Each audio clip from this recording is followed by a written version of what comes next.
بسم اللہ الرحمن الرحیم۔ لقمان والعبید، لقمان حکیم اور غلام، ان کا واقعہ۔ روی ان لقمان ان مولاہ سکر یومن، سکر یسکرو، اس کا معنی ہے نشے میں مدہوش ہو جانا، بے ہوش ہو جانا۔ لقمان کے بارے میں یہ کہا گیا ہے، بیان کیا جاتا ہے کہ ان کا آقا ایک دن بے ہوش ہو گیا، نشے میں بے ہوش ہو گیا ہے نا۔ ایک دن ان کا آقا نشے میں بے ہوش ہو گیا۔ فخاطر قوما ان یشرب علی ماء بحیرۃ۔ خاطر یخاطر، اس کا معنی ہے شرط لگانا۔ قوم معنی جماعت، بحیرہ یہ تالاب کو بولتے ہیں، بحیرہ یعنی تالاب، جھیل، یہ سب۔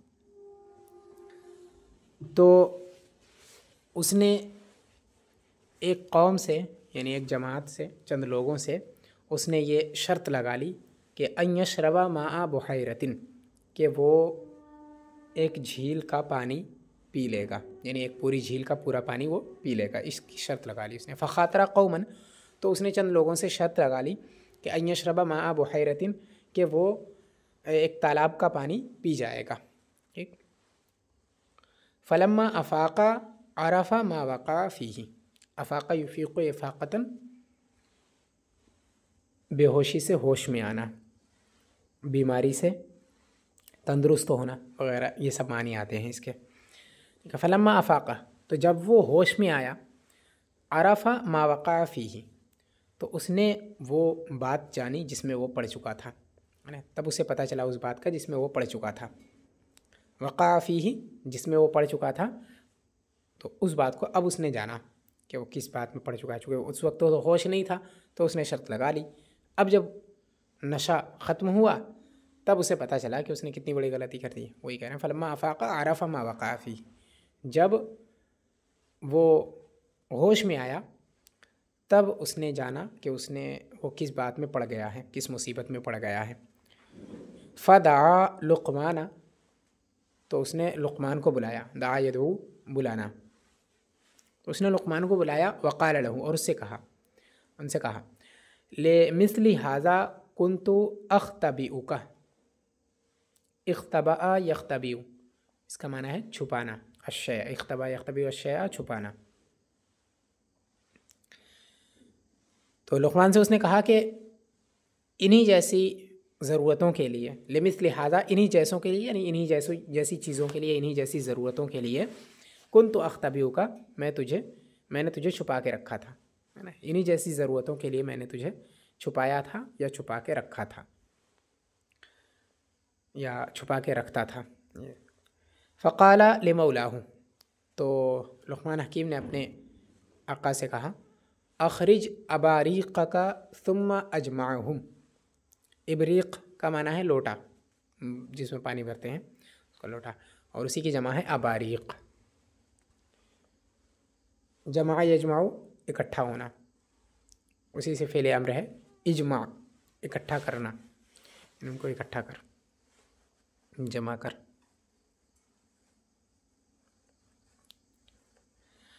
ہاں، اخرج اباریقک، اپنے لوٹے نکال لے، ثم اجمعہم، پھر ان کو جمع کر لے، ان کو اکٹھا کر لے، یعنی جن سے تو نے شرط لگائی ہے، یہ ضمیر لوٹے گی اسی قومن کا جو معنی ہے اسی کی طرف۔ تو اس نے کہا کہ اپنے لوٹے نکال لے، پھر ان لوگوں کو جمع کر۔ فلما اجتمعوا قال، پھر جب وہ لوگ جمع ہو گئے، اجتماعوا، وہ جب اکٹھے ہو گئے وہ لوگ، ہاں، جب وہ لوگ جمع ہو گئے، قالا، تو اس نے کہا، لقمان حکیم نے کہا علی ای شیء خاطرتموہ، خاطر تم نے شرط لگائی، اسی کے ساتھ ہا ضمیر مفعول بہ ہے، اور واو کو لگاتے ہیں ساکن کے جمع نہ ہونے کی وجہ سے۔ ہاں، تو کہہ رہے ہیں کہ علی ای شیء خاطرتموہ، کس چیز پر تم نے شرط لگائی تھی،